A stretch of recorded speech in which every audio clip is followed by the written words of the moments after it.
Muito bem, senhoras e senhores, saudações cordiais, prazerzaço estar com vocês em mais uma aula aqui com o Alanzinho de Sociologia.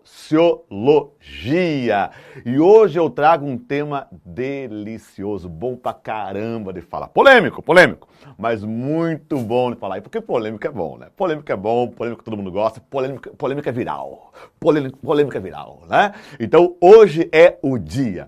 E olha o que eu trago.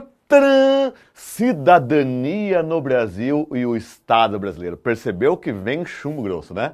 Falar de cidadania num país como o Brasil, com o tipo de formação política que tem o Brasil, com o comportamento do cidadão brasileiro, é realmente falar de um assunto espinhoso. Muita gente não gosta de falar e outros não gostam nem mesmo de ouvir falar, né? Mas é um assunto que diz respeito, convenhamos, intimamente a quem nós somos enquanto povo, enquanto civilização. Não é? Quer dizer, nós falamos aí de direitos, por exemplo, né, de cidadania na antiguidade, no medievo, no mundo moderno, no mundo contemporâneo, direitos civis, políticos, sociais, direitos de cidadania, mas e o Brasil? Onde que o Brasil entra em tudo isso? Claro que a gente pode situar o Brasil em todas essas situações, via de regra. Claro, não em direitos nem de antigos e nem medievais, porque o Brasil não teve muita idade antiga nem medieval, né? Mas nós podemos situar o Brasil em diferentes discussões sobre o que significa ser um cidadão dentro do nosso país. Quais são as implicações de ser um cidadão brasileiro, né? Como que isso reverbera na nossa vida, não é verdade? Então é uma discussão, sim, que tem uma crítica envolvida, porque não há como não passar por isso, mas ela tem uma construção aí bastante significativa e histórica. Então, olha só. Começando aqui, cidadania no Brasil. O Alanzinho já entrou com os dois pés no peito. Olha só, nosso país tem uma conturbada, fui até gentil, história em torno da cidadania. A começar pelo fato de ter existido um sistema escravista que negava direitos aos escravizados. Pessoal, o primeiro grande entrave, o primeiro grande bloqueio, aliás, bloqueio, entrave, uma muralha, né? A primeira grande muralha, na hora de você falar de cidadania na história do Brasil, no nosso país, é que nós fomos um país escravocrata, pessoal. Vamos pensar que o Brasil, dos seus pouco mais de 500 anos, viveu mais de 350 deles, tendo como base de sustentação de sua economia e de sua sociedade o trabalho de uma pessoa escravizada. Ou seja, alguém que pertencia a outra pessoa, como se fosse uma coisa, como se fosse um animal qualquer. Então, claro, você tinha um grupo enorme, eram milhões de indivíduos. Lembre, o Brasil foi a maior potência escravocrata. Tá? E de repente esses cidadãos todos, obviamente não eram cidadãos, eram vistos como escravos, como coisa, como ferramentas falantes, e se viam 100% separados, apartados de qualquer coisa minimamente próxima de cidadania. Então tudo isso, obviamente, acaba depondo muito contra a formação de uma ideia clara de cidadania no nosso país, né? Então olha só, desde os tempos coloniais, nas câmaras municipais, lembrando, as câmaras municipais eram o principal órgão de administração local no Brasil Colônia, era mais ou menos um misto de Câmara de Vereadores com prefeitura, tá? O poder político era profundamente elitizado, porque quem detinha o poder político nas câmaras municipais eram estas pessoinhas aqui, ó, que eram os homens bons. Eu adoro essa coisa, né? Quando o cara no Brasil fala que é uma pessoa de bem, eu fico até com medo. Porque isso na história do Brasil tem um peso bem complicado, tá, pessoal? Uma coisa é você ser uma pessoa de bem, a outra é ser uma pessoa boa. Então são coisas distintas. E tem uma série de relações que a gente pode fazer aqui nessa discussão. Olha só o que era um homem bom no Brasil colonial. Ser um homem bom não era ser um homem bom, era ser um homem branco, latifundiário, portanto muito rico, e escravocrata. Ou seja, homem bom no Brasil colônia não necessariamente era um homem que tinha um comportamento moral dito bom. Era alguém que tinha muita posse material, latifúndio, ok? Era alguém que pertencia a um grupo étnico específico, o grupo branco, caucasiano, e era alguém que era dono de outras pessoas que eram mantidas na base do chicote, o escravo, né? Isto era um homem bom. Então, claro, se literalmente esses homens bons concentravam o poder com eles nas câmaras municipais, É óbvio que é fácil dizer que o poder político no Brasil, no Estado brasileiro, desde os períodos coloniais, por exemplo, se encontrava totalmente aninhado dentro, né, de uma elite muito específica, que obviamente esse grupo de indivíduos era o menor grupo, era uma população bastante estrita, das pessoas muito ricas do Brasil colonial. Percebeu que então as nossas origens no termo da participação política e no termo da distribuição do poder são origens bastante controversas. Eu digo assim, pessoal, eu sei que às vezes parece, nossa, mas só falam coisa ruim do Brasil, como assim? Não, pessoal. Eu sempre digo assim, né? Você gostar de um país também não é fechar os olhos aos problemas dele, né? É você observar, ter uma visão clara desse país, uma compreensão clara do que está acontecendo nele. Então, a história, a sociologia, a geografia, elas nos mostram, às vezes, de um modo, sei, bastante nu e cru, certas coisas não muito honrosas da nossa história, né? Mas aí chegamos, olha só, mesmo independente, e aí piora, mesmo independente, a Constituição de 1824 estabelecia o voto censitário por renda, excluindo da cidadania os mais pobres. Quer dizer, na colônia, você viu qual era o retrato. Mas mesmo quando nós finalmente nos tornamos independentes, naquele 7 de setembro de 1822, houve um fio de esperança. Convocou-se uma Assembleia Constituinte para fazer a nova Constituição. Mas o nosso imperador, que era um homem profundamente autoritário, e digo profundamente autoritário, o Sr. Dom Pedro I, fechou a Assembleia, a chamada Noite da Agonia, e outorgou, portanto, bem de modo autoritário, uma Constituição para o nosso país, que foi a Constituição de 1824, que estabelecia aquela loucura chamada poder moderador, que era um poder acima de todos os demais, né? Quer dizer, uma monarquia totalmente fraudada, uma monarquia constitucional com forte caráter absoluto, tá? E que estabelecia o critério censitário para o voto, ou seja, para você poder ter direito político de votar e ser votado no Brasil, você tinha que literalmente ter isso aqui, ó, renda. E uma boa renda, bastante excludente à ampla maioria da população brasileira. Percebeu? Então os nossos direitos políticos se viam profundamente arranhados. Os pobres não tinham qualquer chance nem de votar e muito menos de virem a ser eleitos a algum cargo público. Joia? Agora, na República a coisa não melhorou. E lembre que a palavra república vem do latim res publica, coisa comum ou coisa pública, né? Só que a nossa res pública, no mais das vezes, quase sempre foi uma res privada, né? Quase sempre foi um gigantesco assunto de família. É o Brasil Sociedade Anônima, né? Quer dizer, você não tinha uma coisa realmente pública no Brasil. E olha que interessante, mesmo no sistema republicano, a cidadania no Brasil se via restrita.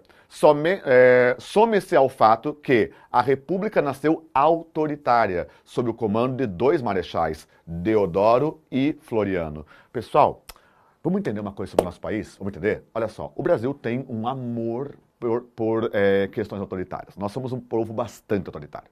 Né? E isso, assim, é fácil de demonstrar. Né? Você vê que até hoje pessoas clamam por intervenção militar, que na realidade seria golpe, pelo que eles estão prevendo. Assim, pelo modo como eles pedem, não há intervenção nenhuma, tá? Aquilo é golpe. Né? Pessoas que ainda defendem coisas como o AI-5, por exemplo, e que me desculpe, pessoal, isso não é uma questão de posição política, isso é indefensável, tá certo? É uma questão civilizacional. Quer dizer, são pessoas que ainda acham que o autoritarismo é o caminho. Eu te desafio a você me mostrar uma potência, uma grande potência mundial que tem altíssimo índice de desenvolvimento humano, IDH lá em cima. Pega um país da Europa ou Estados Unidos da vida. Me diga se um desses países, umzinho só, se algum deles chegou a esse status de vida, a essa qualidade de vida, através de regimes autoritários de poder. Nenhum. Agora, vai ver todos os países no mundo que hoje vivem sob regimes autoritários de poder. São países que têm baixíssimos índices de desenvolvimento humano, são países que têm baixíssimos índices econômicos, são países atrasados em todos os aspectos. Né? Por exemplo, o último país que teve agora um golpe militar, né, que teve um regime de exceção, foi o Mianmar. E você já foi ver os dados do Mianmar, já deu uma olhadinha como é que são as características do Mianmar? Vai ver. Vai dar uma olhadinha lá. Burkina Faso, em África, também tinha passado por um golpe há algum tempo atrás. Vai ver os índices de Burkina Faso. Entende o que eu quero dizer? Mas no Brasil tem essa crença muito forte, porque isso é a nossa origem. Entenderam? Porque quando a nossa república nasceu de um golpe. Tá? De um golpe. E aí qual que é a situação que se coloca aqui, pessoal? Não é uma opinião se falar se foi golpe, revolução, que foi. É conceito, tá? É conceito. Revolução, colocando bem grosso modo, tá? Revolução é quando você tem um movimento popular que nasce fora do Estado, quer dizer, não nasce de agentes do Estado, ele nasce de fora do Estado, da população civil, que vai lá, derruba o governo e derruba toda a estrutura social constituída. Ou seja, o seu país literalmente dá um cavalinho de pau. Entendeu? Quer dizer, você tem um país, ele vai lá e muda completamente o país. Completamente. Mas vem um movimento que vai mudar a ordem social, ordem tudo, tá? Mas é um movimento que nasce da população. Já um golpe é um movimento que nasce de sujeitos que já fazem parte daquele Estado. E que daí tomam o poder e não alteram de fato de modo profundo as estruturas desse poder. Por isso que lá em 15 de novembro de 1889 tem muito mais características de um golpe, porque foram os militares, os oficiais do exército brasileiro naquele momento, que depuseram a monarquia e se colocaram como líderes, tanto que o Brasil não teve presidente civil no início. Ele teve 2 presidentes militares e mais, militares de alta patente como Deodoro e Floriano. Deodoro, entre suas primeiras ações, fechou o Congresso. Percebe? Quer dizer, foi uma atitude totalmente autoritária. Floriano Peixoto é o cara que aqui no Sul, sobretudo em Santa Catarina, por exemplo, é conhecido pela brutalidade com que esmagou ali a Revolução Federalista. Né? Então tem uma série de situações que passam dentro desse viés autoritário. Porque quando houve a República, esses militares acabaram criando uma crença que é muito enraizada na tradição política brasileira, que é a crença do soldado cidadão. Essa ideia que o brasileiro tem que, se os militares estão no poder, então vai dar certo. Bom, vamos fazer um retrospecto. Tiradentes, um herói da República. O que ele era? Tiradentes? Não, ele era o Alferes Joaquim José da Silva Xavier, um militar. Né? Mas foi morto. Aí nós temos depois Dom Pedro I, independência.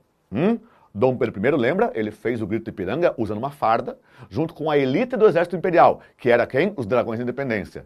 E Dom Pedro I usava farda por quê? Porque ele era o chefe do exército colonial português. Aí você pensa o quê? Agora a República, vai? Vai. Ó a República aqui, ó, mais farda. Aí você está no meio da República do Café com Leite. E você tem quem? O senhor Marechal Hermes da Fonseca, que causou vários distúrbios no país, né? Como lá, Canudos, Contestado, Juazeiro e por aí vai. Depois, quando você pensa que está tudo se acalmando, vem quem? Trabalhadores do Brasil, Getúlio Dornelles Vargas, que também estava louco ali usando uma fardinha. Aí você pensa, agora vai. Caio Vargas, vem outro general, Eurico Gaspar Dutra, presidente do Brasil. Aí no meio do caminho, quase dão um golpe no JK. Quem é que dá o golpe no golpe? Outro general, Henrique Teixeira Lott. E quando você pensa que agora vai, quem é que chega? Ditadura civil-militar, com 5 generais presidente. Vamos combinar? Só nessa brincadeira com você, eu terei mais ou menos 250 anos de ativa participação popular, militar na política brasileira. Portanto, falta de tempo não foi o problema. Entende? Mas existe muito enraizada essa tradição. E eu queria me deter nisso para vocês perceberem essa questão do soldado cidadão. Como agora está muito em alta essa discussão, pessoal, tenha essa discussão amadurecida. Ela pode lhe ser útil, talvez, numa redação. Fique atento, tá? E ó, isso teria contribuído, então, para a intensa participação de militares na política brasileira. Intensa mesmo, né? Inclusive através de regimes autoritários de poder. Pode ver, vem eleição, vai eleição, vote sargento não sei o quê, vote major não sei das quantas, vote coronel não sei o quê. Veja que a pessoa não coloca o nome, notou isso? Ela coloca primeiro a patente. Então, a pergunta que fica é, eu estou elegendo o cidadão civil ou eu estou elegendo a patente? Eu estou elegendo, sei lá, o José, ou o coronel, o capitão, o sargento ou o major? Essa é uma reflexão que se faz muito forte, entende? E o Brasil, isso é uma característica muito brasileira. Nos Estados Unidos, por exemplo, tem militares na política, mas eles fazem questão de se colocarem como civis políticos, e não mais como militares. Militar foi uma coisa que ele teve na vida dele, e depois ele largou esse mundo e ficou só no civil. No Brasil, não. Você tem sempre a ligação estreita entre militarismo e vida pública. Perceberam? Essa é uma diferença. Aí, claro, temos a pergunta, né? Proclamação ou golpe? Olha só, no dia 15 de novembro de 1889, Aristides Lobo, né, um cronista da época, teria dito: o povo assistiu àquilo bestializado, atônito, surpreso, sem conhecer o que havia significado. Quer dizer, literalmente o povo não entendeu. Os militares foram marchando nas ruas do Rio de Janeiro, derrubaram a monarquia e o povo literalmente só foi saber do fato no dia seguinte, dia 16, pelos jornais. Olha, o povo assistiu Assistir não quer dizer participar, né? Assistiu. Outro, bestializado, com cara do quê? De besta, sem entender o que significava. Então a república veio, o governo da coisa comum ou coisa pública veio como? Sem o público. Essa que é a lógica. Ele veio um governo profundamente militarizado naquele momento. Percebe? São as feridas na formação da cidadania brasileira. E aí temos as oligarquias, né? Depois que passa essa chamada República da Espada, nós temos as oligarquias brasileiras, muito ligadas aí ao binômio do café com leite. Então, literalmente, aquele sistema republicano, daquelas oligarquias de São Paulo e Minas Gerais, não exatamente de São Paulo ou de Minas, mas filiadas ao Partido Republicano Mineiro, leite, ou ao Partido Republicano Paulista, café, né? E aí você tem algumas características infelizes dessa república, como por exemplo o coronelismo, onde um chefe político local, quase sempre em áreas rurais, com seu poder e coerção mesmo, literalmente obriga as pessoas a votar em quem eles querem. Por quê? Porque aqui o voto era descoberto, todo mundo via em quem você votava. Então, querido, o sigilo do voto é algo sagrado. Ninguém pode ver e nem saber do seu voto, porque é a garantia de que você pode votar com tranquilidade, sem que numa situação, sei lá, de exceção, num golpe, de algum problema, ninguém venha caçar você depois disso, né? Quer dizer, você possa dormir em tranquilidade depois de votar, seja lá em quem você votou. Aqui não tinha essa tranquilidade. Curral eleitoral, lembra que curral mantém o quê? Os animais da fazenda, né? Então o coronel mantinha os animais no curral através do voto de cabresto, né? Quer dizer, vai votar em quem o coronel mandou. E mais, o clientelismo, que é algo muito clássico da política brasileira. O que é o clientelismo? Eu ajudo você se você me ajudar. É quase uma máfia, né? Então, de repente, vamos fazer o seguinte, ó. Se você arranjar um cargo para minha esposa ou para meu filhão, eu arranjo para você um cargo para tua esposa ou para teu filhão lá naquele órgão de governo, ok? Se você me der, sei lá, um cargo X no Poder Executivo, eu garanto a aprovação de uma certa lei. Se você... entendeu a ideia? Você troca favores. Só que lembre, pessoal, que o governo não é um assunto privado. Não é um jogo de compadres, de amigos. O governo é algo público. E assim ele deve, em tese, ser mantido. Porquanto, quando você tem esse tipo de desvio, você tem algo muito sério. Então, o clientelismo é uma verdadeira praga na política e na condução da cidadania brasileira. Porque essa troca de favores é altamente antirrepublicana, é altamente anticidadã, né? E temos o compadrio. O que é o compadrio? O apadrinhamento político, ou seja, alguém muito importante ou um político muito destacado, ele quer manter o grupo dele no poder, mas como ele não pode ir para o poder naquele momento, por uma razão ou outra, o que ele faz? Ele elege um afiliado político, ele apadrinha aquela pessoa, lança aquela pessoa e faz com que todo o seu projeto político continue existindo através daquele indivíduo. Porque como é o apadrinhado dele, se esse cara for um coronel, ele, né, então apadrinhou um outro, esse coronel vai garantir que aquele apadrinhado dele seja eleito, por exemplo. Entende? Então, todo o processo aqui de participação política no Brasil, durante a fase inicial da República, se via profundamente arranhado por coisas como coronelismo, curral eleitoral, voto de cabresto, clientelismo e compadrio. Joinha? Muito bem. E aí, ó, o Estado brasileiro seguiu marcado por redes de forte pessoalidade, né? Que impediam a formação de um verdadeiro espírito público. Ou seja, como é que você vai ter um espírito público? Como é que você vai ter um comportamento verdadeiramente republicano num país que está acostumado ao conchavo? Que está acostumado ao clientelismo, que está acostumado ao compadrio, que está acostumado literalmente a governar para os amiguinhos ou para a família e não para o conjunto da nação. Entende? Isso tudo é um grande problema. E isso é um problema não é de hoje ou de ontem, é de sempre. Né? Porque isso acabou inscrevendo a própria tradição política do Estado brasileiro. E nós acabamos ainda, né, sendo vítimas desse efeito até hoje. Percebe? Por isso que eu digo assim, ó, discutir essas questões, como eu falei no início da aula, né? É um assunto pesado até, é um assunto um tanto quanto indigesto, né? Porque a gente não queria ver isso, né?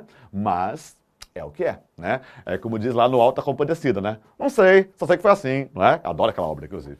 E aí, claro, temos a questão do populismo. Meu Deus, você conhece aqui, né? Varre, varre, vassourinha, taratatata, varre, varre a bandalheira, tan, tan, tan, tan, que o povo já está cansado de sofrer dessa maneira. Jânio Quadros, a esperança desse povo abandonado. Jânio Quadros, a certeza de um Brasil moralizado. Alerta, meu irmão, vassoura conterrâneo. Vamos vencer com Jânio, Cantei para você a música completa dessa figura aqui folclórica, o senhor Jânio Quadros, o Vassourinha. Um exemplo clássico do populismo, né? O que é esse fenômeno? Veja só, uma outra presença forte na política e Estado brasileiro foi o populismo. Se tratava de um conjunto de líderes carismáticos, paternalistas, com discurso nacionalista, não quer dizer que de fato fossem, tá? E que se equilibravam entre as elites e as classes populares. Ou seja, qual que é a situação do populismo? Literalmente é um fenômeno que vai ser muito forte nos anos 40, nos anos 50 até o início dos anos 60. Hoje, por exemplo, até se fala muito de um neopopulismo, de um novo populismo, tanto de direita quanto esquerda. Aliás, tanto esquerda quanto direita produzem e produziram líderes marcadamente populistas. Então, um líder populista é aquele cara que é carismático. Sabe aquela pessoa que deixa, tipo, o pessoal meio vidrado, assim, as pessoas parece que ficam magnetizadas por aquele indivíduo, parece que ficam meio que hipnotizados por aquela presença? Então, é o carisma. Outro, paternalistas. Ele trata os cidadãos não como pessoas com total independência de si, mas como se fossem filhos que precisam de um guia, precisam de um paizinho dizendo para onde vai. Outro, com discurso nacionalista. É tudo Brasil, Brasil, Brasil, mas nem sempre de fato é Brasil. Às vezes acaba sendo marcadamente um governo até muito entreguista, né? E que se equilibravam entre as elites e as classes populares. Como é que ele faz isso? Ele mantém as elites como elite, né? E mantém elas enriquecendo. E as classes populares, ele dá pequenos ganhos, ok? Pequenos ganhos materiais eventuais para essa classe popular. Veja, então ele mantém o rico rico, é aquela história, não se mexe em time que está vencendo, e mantém o pobre não tão pobre, mantendo ali uma certa estabilidade política. Mas note que é um equilíbrio muito difícil, porque de repente esse cara aqui de baixo começa a querer mais, e quando ele começa a querer mais, esse aqui de cima não quer mais, não, nada demais.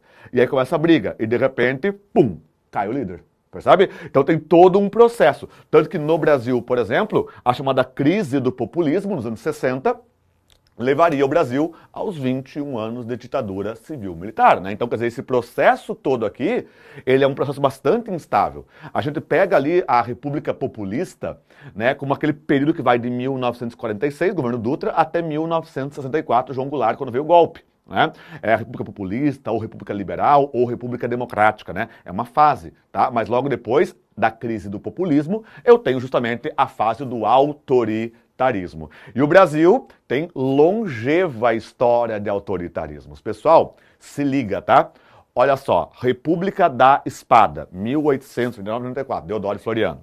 Estado Novo, a ditadura do Vargas. O cara deu um alto golpe, né? O Vargas alegando que havia um medo, um perigo de dominação comunista no Brasil, por causa de um tal de Plano Cohen. Depois mostrou-se que o Plano Cohen era um plano falso, feito por um almirante de guerra da Marinha do Brasil, ligado ao movimento integralista, que era o fascismo brasileiro. Né? Ele se ancora no tal do Plano Cohen, que era, portanto, um plano fake, né? E diz que para salvar o Brasil do comunismo, ele dá um alto golpe, que é o Estado Novo, e vai governar como ditador entre 37 e 45. E aqui tem tortura, tem desaparecimento, tem censura, tem mortes, todo o pacote completo, tá? Aí tem aquela que geralmente o pessoal lembra, que é a ditadura civil-militar brasileira de 64 a 85, que é a mais famosa. Mas veja, o Brasil tem um histórico de autoritarismos, né? Pra você ter uma ideia, pessoal, teve uma vez uma empresa britânica que ela fez um jogo de cartas. Sabe aqueles jogos tipo tem um personagem, tem as habilidades e força deles? Era o jogo de cartas dos ditadores, tipo um super trunfo dos ditadores do mundo, tá? E aí, curiosamente, a empresa inglesa escolheu como representante do Brasil Getúlio Vargas. E aí todo mundo ficou tipo, Getúlio? Como assim? Aí foram entrevistar os produtores desse jogo lá na Inglaterra sobre o porquê eles escolheram o Getúlio como ditador. A resposta que eles deram pra gente, pessoal, era melhor a gente nem ter perguntado. Não foi uma resposta tão dura. A resposta da empresa foi, é que o Brasil teve tantos ditadores ao longo da sua história que foi difícil escolher um. Quer dizer, olha só, quer dizer, o mundo reconhece na gente um país de matriz autoritária. O mundo reconhece na história do Brasil um país marcado por uma trajetória autoritária que, portanto, inviabilizava a cidadania. Quer dizer, se eu não tenho liberdade de expressão, se eu não tenho liberdade de opinião, né? Se eu não tenho liberdade de ação, se eu não posso contrariar Por exemplo, não posso dizer que eu não concordo. Quer dizer que eu não tenho cidadania. Simples assim, né? Eu vi uma frase esses tempos atrás que eu achei muito lúcida e eu, me perdoem aqui, vou compartilhar com vocês. Achei uma frase muito lúcida, que dizia assim, né? É fácil pedir por ditadura estando em uma democracia. Eu quero ver é você fazer o oposto. Percebe? É justamente isso, quer dizer, aonde existe um regime autoritário, seja qual for, e de direita ou esquerda, não importa, aonde existe um regime autoritário, você tem isso daqui bastante arranhado. Né? Porque, obviamente, você não terá a mesma liberdade de expressão, a mesma liberdade de opinião, a mesma liberdade de qualquer outra coisa. Tranquilo? E aí, claro, as cenas, né? Ali, ó, as cenas de violência e por aí vai, né? Destaca-se ainda a tradição repressiva do Estado brasileiro no trato de questões e movimentos sociais. Pessoal, tem uma coisa no nosso país que é muito forte, né? Que é uma tradição repressiva na questão social. Frase do presidente Washington Luiz, um dos últimos presidentes da República do Café com Leite nesse país, né? Frase dele. A questão social no Brasil é um caso de polícia. Olha que questão. A questão social no Brasil é um caso de polícia. Ou seja, nota que a questão social no Brasil, então, não é um caso de discussão, de políticas de Estado, de reflexão. Não, é um caso de repressão, é um caso de polícia. Percebe? E isso tem sido uma marca na trajetória do Estado brasileiro em relação a um exercício completamente normal de cidadania, que é o questionamento, a participação em movimentos sociais e por aí vai. Então, questões sociais e movimentos sociais quase sempre encontraram no Estado brasileiro não acolhimento às suas demandas, nem sequer espaço para diálogo, mas muitas vezes encontraram no Estado brasileiro a repressão. Né? Se você vai em outros países do mundo, em geral, eles geralmente vão se referir a manifestantes como manifestantes. Não importa quão dramático seja a manifestação. Às vezes as manifestações realmente terminam em grande destruição. Mas ainda assim, a retórica é manifestantes. No Brasil, no mesmo momento, é chamado de vândalo, na hora. E isso diz muito do modo como é entendido esse tipo de sublevação popular. Esse tipo de movimento popular. Mesmo movimentos sociais, lá são chamados de movimentos sociais. Aqui são chamados de qualquer outra coisa, muitas vezes. Né? Então tem uma série de narrativas que comprovam justamente essa tradição. Tá certo? Só que, dentro desse processo, então, chegamos, depois de tudo, à democracia. Né? Apesar de você, chegamos à democracia. Então olha só, somente com a redemocratização pós-1985 é que a cidadania passou a ter uma nova dimensão no Brasil. Então, ó, chamada de Constituição Cidadã, o texto de 88 ampliou direitos e deveres, estabelecendo direitos civis, políticos e sociais e protegendo minorias. Pessoal, a nossa Constituição, tá, ela ampliou enormemente nossa carga de direitos e deveres. E pela primeira vez você tem muito claro no texto da Constituição, tá? No texto dela, tá? Você tem direitos como civis, políticos e sociais. E mais, pela primeira vez uma Constituição brasileira dá conta do direito de minorias. Você tem ali a questão indígena, tem ali a questão quilombola, tem ali que é crime a discriminação por religião, por sexo, por etnia, esse tipo de coisa. É a primeira vez que esse tipo de coisa vem. Né? E olha só que interessante, aqui tem até alguns avanços, tá certo? Alguns avanços da Constituição. Direito de greve, redução da jornada de trabalho que foi de 48 para 44 horas semanais, criação da defensoria pública para quem não pode pagar, por exemplo, por um defensor, cobertura universal de saúde, aí vem o SUS, né? Eleição direta para presidente, voto universal a partir dos 16 anos, sendo facultativo até os 18 e depois facultativo acima dos 70, né, para homens e mulheres, garantia de um piso do salário, que é o famoso salário mínimo, ninguém pode ganhar menos do que isso, tá? Fortalecimento do Ministério Público como um órgão de Estado e criação do Superior Tribunal de Justiça, entre outras coisas. Porém, pessoal, esta Constituição, tá, que é a de 88, a chamada Constituição Cidadã, não por acaso, porque ela realmente garantiu uma maior cidadania, olha que interessante isso, né? Ela ainda tem certas partes que não foram regulamentadas. Então tem vários trechos do texto constitucional que não foram regulamentados. É como se de repente você tivesse um super carro esportivo na garagem, mas se você não usou metade dos recursos dele. Ok? Você tem um baita de um computador, mas você ainda usa ele só para jogar paciência. Entendeu o que eu quero dizer? Ou seja, não adianta você ter um texto bastante moderno, e detalhe, juristas de outras partes do mundo comentam muitas vezes da modernidade da Constituição brasileira para a época, mas ela nunca foi efetivamente aplicada. E como já passaram-se alguns anos, desde 88, ela tanto carece de regulamentação em alguns aspectos, como ela carece até mesmo, em alguns trechos, de reforma, porque reformas constitucionais são previstas, né? em certos pontos. E claro, o Brasil de 88 para cá já mudou, então às vezes algumas adequações são necessárias, mas fica quase sempre no plano das chamadas emendas constitucionais, né? Que vão sendo aprovadas ou não, tá certo? Mas ela nunca foi aplicada na sua integridade. Então a culpa, muitas vezes por alguma outra, uma coisa ou outra, não é do texto, mas é a baixíssima, a pobre aplicação desse texto na nossa rotina, no nosso dia a dia. Tranquilo? E aí uma questãozinha de Enem. Vamos lá. Completamente analfabeto, ou quase, sem assistência médica, não lendo jornais nem revistas, nas quais se limita a ver as figuras, o trabalhador rural, a não ser em caso esporádico, tem o patrão na conta de benfeitor. Tá? Aqui faltou um espaço, é a não, tá? Não é a não. Tá? Benfeitor. No plano político, ele luta com o coronel e pelo coronel. Aí estão os votos de cabresto, que resultam em grande parte da nossa organização econômica rural. O coronelismo, fenômeno político da Primeira República, tinha como uma de suas principais características o controle do voto, o que limitava, portanto, o exercício da cidadania. Nesse período, esta prática estava vinculada a uma estrutura social. Letra A, igualitária, com um nível satisfatório de distribuição de renda. Pessoal, isso aqui existe hoje, por exemplo? Não, né? B, estagnada, com uma relativa harmonia entre as classes. Não, havia conflito.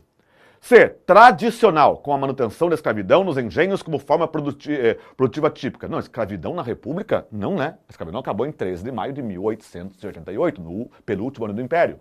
D, ditatorial, perturbada por um constante clima de opressão mantido pelo exército e pela polícia. Não, aqui é a República do Café com Leite, Primeira República. Né? Não é ainda a República da Espada na prática, tá? Ou E, agrária, marcada pela concentração de terra e do poder político local e regional. Bem-vindos ao coronel. Não pode ser outra letra. Tem que ser letra E. Beleza? Falei que era um assunto pesado, né, pessoal? Um assuntaço. Mas espero que tenha esclarecido suas ideias, que tenha dado boas reflexões e que você use essas reflexões nos seus estudos e também, claro, na vida. No mais, um fortíssimo abraço e que a força sempre esteja com vocês. Tchau, tchau, pessoal!